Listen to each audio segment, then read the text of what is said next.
JJP नेता दिग्विजय सिंह चौटाला ने भिवानी अनाज मंडी से किसानों की समस्याओं को लेकर सरकार पर निशाना साधा है। दरअसल उन्होंने भाजपा पर पार्टी तोड़ने की करोड़ों रुपए की पेशकश करने का आरोप लगाया है। चौटाला ने इस मामले में एफआरआई की दर्ज करवाए हैं। उसके साथ ही मांग उठाई और साथ ही मंडी व्यवस्था और भ्रष्टाचार के मुद्दे को सरकार को घेरा है।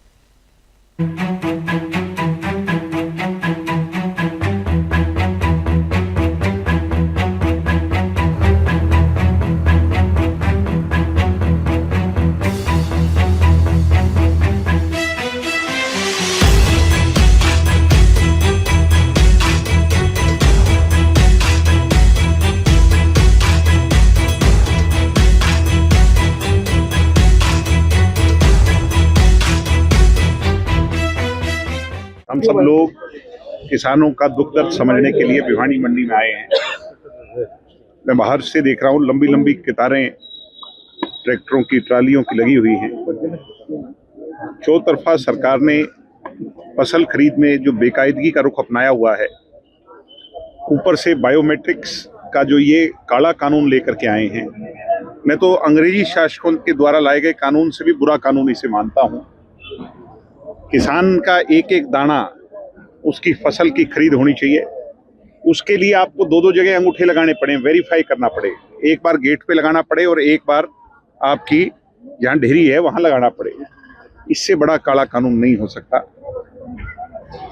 ये भी खबरें आ रही हैं कि निरंतर इनका जो मशीनरी है वो कई कई घंटे तक बंद रही, जिसमें किसानों को इंतजार करना पड़ा। कल परसों की बात है, मैं मंडी में था, पूरा दिन जो है इनका बायोमेट्रिक्स का जो संचालन है वो नहीं हो पाया।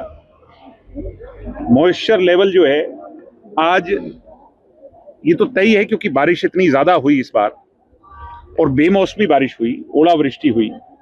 उसके बावजूद एक तरफ सोच तो सरकार की ये होनी चाहिए कि जो मर्जी मॉइस्चर हो उसकी खरीद हो जाए, बजाय इसके इस दुख और तकलीफ पर मरहम लगाने की बजाय नमक छिड़कने का काम कर रही है। पूरी मंडी भरी, खचाखच भरी हुई है और बाहर भी इतनी भीड़ है। तो सरकार को आंख और कान तो खोलने ही होंगे, नहीं तो जननायक जनता पार्टी का नेता कार्यकर्ता सड़क पर उतर करके किसान की हमदर्दी के साथ उनकी लड़ाई और इन जो जालिम सरकार है, किसान विरोधी सरकार है, उसके खिलाफ आवाज उठाता रहेगा। और सरकार को किसानों की चिंता करनी ही होगी। ये कहने के लिए आज मैं मंडी में आया था। जो नए नियम है और जिस प्रकार से किसानों को परेशान किया जा रहा है, लगता नहीं एमएसपी या मंडी खत्म करने की कहीं न कहीं एक साजिश भी हो सकती है। धरती पुत्र और सोना उगाने वाला, धरती को चीरकर सोना उगाने वाला किसान जो है, उसके साथ बर्ताव ऐसा किया जा रहा है कि वो कोई चोर हो। उसको अपनी फसल बेचने के लिए भी प्रमाण सिद्ध देने पड़ रहे हैं। इससे ज्यादा बुरी दशा और सरकार की सोच और नीयत नहीं हो सकती। इसीलिए हम इसका विरोध करने के लिए आज मंडी में आए। सर, विधायक रामकरण काला ने इस तरह से आरोप लगाया कि बबली जी ने 50 करोड़ रुपए की जो है ऑफर दी थी जेजेपी को तोड़ने के लिए। आप क्या कहेंगे सर, क्या किस प्रकार से देखते हैं? ऐसा है कि हमने तो प्रत्यक्ष को प्रमाण की जरूरत नहीं, हमने तो सब अपनी आंखों के सामने होता हुआ देखा है किसने क्या किया। ये सारा का सारा मुख्यमंत्री निवास, मैं आपको ये भी खुलासा कर देता हूं जो उन्होंने नहीं किया।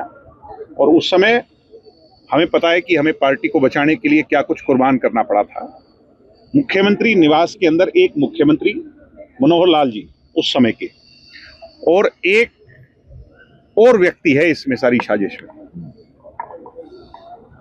बबली जी जो हैं, उन्हें आगे कर करके ये सारे के सारे खेल को रचा कि जेजेपी पार्टी को तोड़ा जाए, और बकायदा इस बात के कि बीजेपी के लोगों ने पैसे तक भी ऑफर किए। आज उस बात का खुलासा हो गया। भगवान के घर में देर हो सकती है, अंधेर नहीं। दुष्यंत चौटाला को बदनाम करने वाले और निरंतर कमजोर करने वाले लोग कौन थे? अब मैं ये जानना चाहता हूं कि जो 6 विधायक, बबली जी को माइनस कर लें तो 5 जो उनके साथ गए, क्या वो 50-50 करोड़ रुपए लेकर के गए? उन सभी विधायकों को पब्लिक डोमेन में आकर के इस बात का खुलासा करना चाहिए और बताना चाहिए कि जन भावना के साथ आपने पैसों के मार्फिक जो है समझौता किया।